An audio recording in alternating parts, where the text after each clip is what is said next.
Mike Tyson, pleasure to have you on the show. Thank you very kindly. You have a movie here at the Sundance Film Festival that's different than everybody else's movie, because your movie is not one that you're acting in, but it's called Tyson. And you're the star. This is your life that everybody's looking at. What got me when I was watching this movie the strongest is when you started talking about yourself as a kid. And you mentioned in the movie, and I'd like you to talk a little bit more about it now, the first time you took a punch, somebody hit you.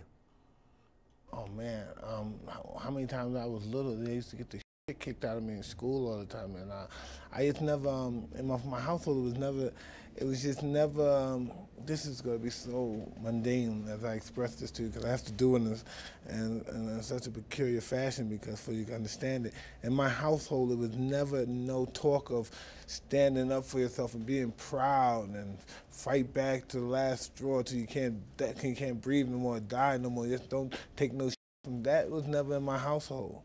My household was very docile. And there was no sense of people fighting back. You know, only people I fought with my sister and my brother, and they kicked the crap out of me. So what was that moment where you decided you had to fight back? I don't know, over a pigeon. You know, I'm a collector of exotic pigeons, and somebody took one of my birds and broke his neck and threw the blood on me, and because I was just known in the neighborhood as just a big wuss, and I fought back. I can remember boxing for the heavyweight championship of the world. It was November 22nd, 1986. I was fighting against Trevor Berbick. Greatest fighter to ever live was Muhammad Ali. And he had just took a humiliating beating by Trevor Berbick. And I was angry, and I was looking for revenge. You just looking at it with the director, James Toback, showing it. It's very vulnerable. Mm-hmm. You know, because of course James is kind of belligerent and trying to elicit these kind of feelings out of me, and yeah, it puts you in a vulnerable position. Is that what he is? Yeah. Yeah, what is he doing? He's screaming, he's yelling, he's cursing.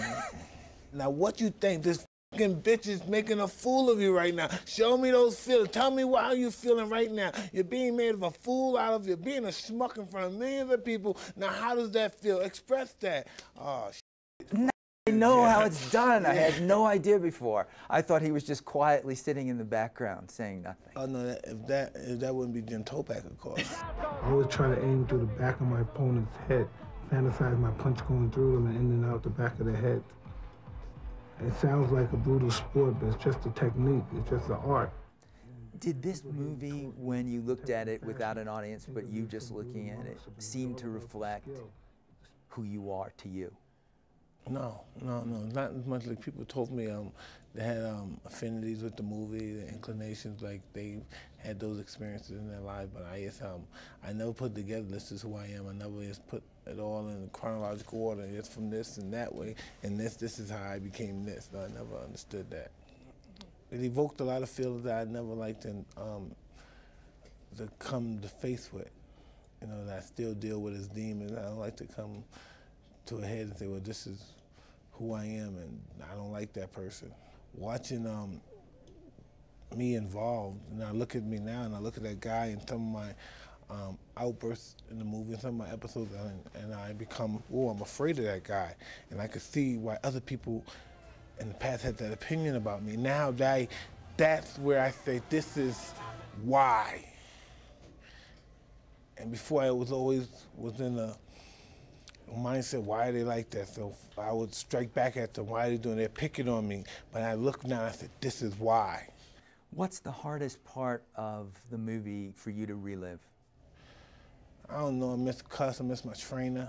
Mm-hmm. You know, I miss my mom. I just miss a lot of people that had a part in forming that person that people come to become attached to in some bizarre sense of the word, if you know what I mean.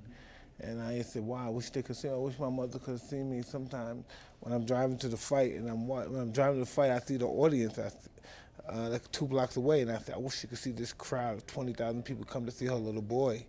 And that's never going to exist. And it's just something I just think about every now and then. 'Cause my mother didn't have any hopes of me as a young kid.